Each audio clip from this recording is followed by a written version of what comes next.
විශේෂයෙන්ම මම අහන්න කැමති අප්‍රේල් 9 වෙනිදා යෝජිතයි ප්‍රතිචාරක බදු 144ක් අපේ රටේ ඇමරිකාව වෙත යන අපනයන වලට පනවන්න. මේ කාරණාව පිළිබඳව අඩුම ගානේ ප්‍රතිශතය කෙසේ වෙතත් මෙහෙම ප්‍රතිචාරක බදු පැනවීමක් සිදු වෙනවයි කියන එක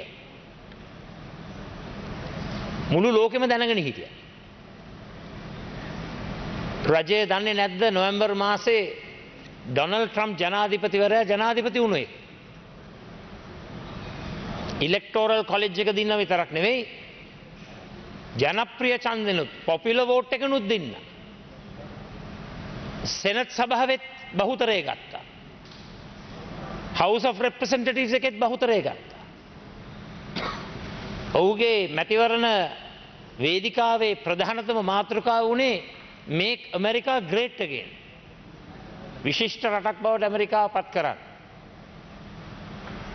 මම දන්නේ මේ රජයේ හිතුවද කියලා මේ ඩොනල්ඩ් ට්‍රම්ප් ජනතා විමුක්ති පෙරමුණ වගේ ප්‍රතිපත්ති ප්‍රකාශනයේ දිනුවෙන් පස්සේ අමතක කරයි කියලා හිතුවද දන්නේ. ඩොනල්ඩ් ට්‍රම්ප් එයාගේ ප්‍රතිපත්තිය සමාවෙන්න. ඩොනල්ඩ් ට්‍රම්ප් එයාගේ ප්‍රතිපත්තිය ඉදිරිපත් කරා විතරක් නෙවෙයි එයා ඒ ප්‍රතිපත්තිය ක්‍රියාත්මක කරනවා. හැබැයි මේ ප්‍රතිපත්තිය තුළින් ප්‍රතිචාරක බදු 144ක් පැනවීම තුළ අපේ රටට බරපතල හානියක් සිද්ධ වෙනවා. විශේෂයෙන්ම මම අහන්න කැමති අවස්ථා ගණනාවකදී අපි මේ කාරණාව මේ සභාවේ ඉදිරිපත් කරා. අපිට කිව්වා දූත පිරිස් යවනවා විශේෂිත කණ්ඩායම් යවනවා බය වෙන්න එපා මේවා කළමනාකරණය කරනවා මේවා තමයි ලැබුණු උත්තර. දැන් මම අද උදේ වරුවේ ප්‍රශ්න කරනකොට කවුද දූත කණ්ඩායම ඉන්නේ කවදද දූත කණ්ඩායම ගියේ මොනවද කරපු සාකච්ඡා කාත් එක්කද සාකච්ඡා කරේ ඒ ප්‍රශ්න වලට කල් ඉල්ලනවා. එතකොට දූත කණ්ඩායමක් ගිහිල්ලා නැහැ. අඩුම ගානේ යවනකොට අනුගමනය කරන්නට හොඳ යෝග්‍ය උපක්‍රම පිළිබඳව අදහස් ඉදිරිපත් කරන්න අහනකොට ඊට දෙන්නේ. දැන් එදා මේ තත්ත්වය ගැන කතා කරනකොටත් ඒවට සමන් දුන්නේ නැහැ ඒවට බාධා කරා ඒව නතර කෙරෙව්වා 144ක් ප්‍රතිචාරක බදු අදිනකොට අපේ රටේ අපනයන වලට වෙන හානියට වැඩිය ලොකු වුණා ස්ටෑන්ඩින් ඕඩර්ස් පොත.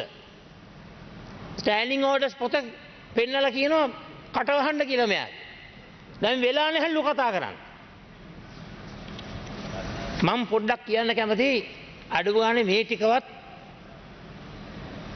රජය හොඳට අහගන්න. අපේ රටේ මුළු අපනයන ඇමරිකන් ඩොලර් බිලියන 12.7යි. මුළු අපනයන බිලියන් 12.7න් වැඩිම අපනයන ප්‍රමාණයක් යන්නේ ඇමරිකා එක්සත් ජනපදයට 22.8. මුදලින් ගත්තොත් මිලියන 2911ක්. ඒ වගේම ඇමරිකාවට යන අපනයන බිලියන 2911න් ඇඟලුම් ශේෂ්ත්‍රයේ විතරක් බිලියන 1885ක් ඇමරිකන් ඩොලර් බිලියන. ඒ කියන්නේ 164ක්. රබර් තියෙනවා මිලියන 328ක්. පොල් මිලියන 73ක්. ඇක්ටිවේටඩ් කාබන් මිලියන 49ක්. තේ 48ක්. අයන් 48ක්. සිනමන් 29ක්. ඇමරිකන් ඩොලර් මිලියන. අපේ රටේ ඇඟලුම් අපනයන වලින් 38ත් 40ත් අතර ප්‍රමාණයක් යන්නේ ඇමරිකා එක්සත් ජනපදයට. 28ක් යනවා යුරෝපාහුලේ රටවල් වලට. 13ක් යනවා එක්සත් රාජධානියට. මුළු ඇඟලුම් අපනයන වලින් 37ත් 39ත් අතර ප්‍රමාණයක් යන්නේ ඇමරිකානු වෙළඳපොළ. මෙන්න මේක තමයි දත්ත.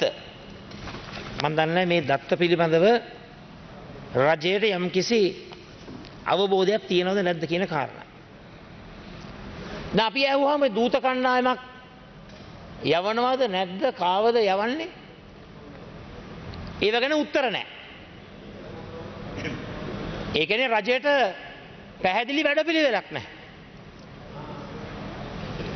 දැන් විශේෂයෙන්ම මම මතක් කරන්න කැමති ගරු නියෝජ්‍ය කතානායකතුමනි, මම ප්‍රශ්න වගේක් ඇහුවා සෙනට් එකේ House of Representatives එකේ ශ්‍රී ලංකා කෝකස් එකක් තියෙනවද කියලා.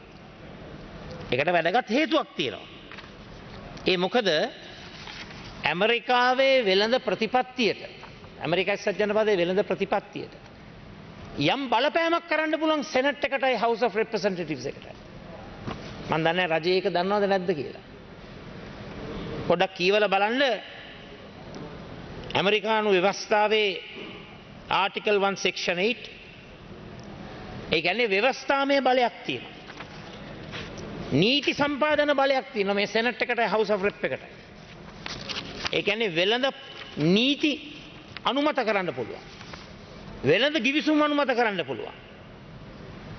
ටැරිෆ් ෂෙඩියුල් එක වෙනස් කරන්න පුළුවන්. නොදන්නව නම් රජය අවබෝධ කරගන්න Trade Act of 1974 ඇමරිකාවේ නීතිය. ඒ වගේම ජනාධිපතිවරයාටත් මේ බදු ගහන්න ප්‍රතිචාරක බදු ගහන්න තියෙන්නේ ඩෙලිගේටඩ් පවර් එකක්. විමධ්‍යගත කරපු බලයක්. Section 232 එක යටතේ තියෙනවා National Security Related Tariff කියලා. Section 301 එකේ තියෙනවා Retaliation Against Unfair Trade Practices. ජනාධිපතිවරයාට ඒකපාර්ශවීයව මේ බදු පමනවන්නට පුළුවන්කම තිබුණත් කොංග්‍රස් එකට අයිතිය තියෙනවා ඒකට බලපෑම් කරන්න. කොංග්‍රස් එකට ඒක නතර කරන්න පුළුවන්. මම දන්නේ ආණ්ඩුව මේව දන්නේ නැද්ද කියලා. ඒකයි මම ඇහුවේ සෙනට් එකේ කෝකස් එකක් තියෙනවද ශ්‍රී ලංකන් කෝකස් එකක්. ඒ කියන්නේ ශ්‍රී ලංකාව වෙනුවෙන් ඉන්න සෙනට් සභිකයෝ කණ්ඩායම. House of Representatives එකේ ඉන්නවද ශ්‍රී ලංකාව වෙනුවෙන් ඉන්න House of Representatives සභිකයෝ කණ්ඩායම. ඒ වගේම කොංග්‍රස් එකට තියෙනවා Oversight and Hearing බලය. ඒ කියන්නේ අධීක්ෂණය කිරීමේ බලය. කමිටු වලට කැඳවලා ප්‍රශ්න කිරීමේ බලය. සෙනට් ෆිනන්ස් කමිටියකට පුළුවන්. හවුස් එකේ ක්‍රමසහ විධි කමිටුව කියලා එකක් තියෙනවා. House Ways and Means Committee කියලා. ඒකටත් පුළුවන්. ඒ වගේම United States Trade Representative නිත්‍ය නියෝජිතයව කැඳවන්න පුළුවන්. ප්‍රශ්න කරන්න. විධායකයට බලපෑම් කරන්න පුළුවන්. ඒ විතරක් නෙවෙයි වෙළඳ ප්‍රතිපත්ති ක්‍රියාත්මක කරන්නට customs, border protection, trade enforcements ඒකට මුදල් අනුමත කරන්නේ කොංග්‍රස් එක. එතකොට අයවැය හරහත් බලපෑමක් කරන්නට පුළුවන්. ඒ විතරක් නෙවෙයි treaties treaties ratify කරන්නට ගිවිසුම් අනුමත කරන්නටත් බලය තියෙනවා. ඉතින් මෙන්න මේ නිසා තමයි අපි යෝජනා කරන්නේ දූත කණ්ඩායමක් යන්න ඕන කාලවකවානුවකට නෙමෙයි මේ ප්‍රශ්නේ විසඳනකම් මේ විෂය පිළිබඳ දැනුමක් තියෙන කණ්ඩායමක් එහෙ ගිහිල්ලා මේ වැඩේ දිනා ගන්නකම් සාකච්ඡා පවත්වන්නට ඕන.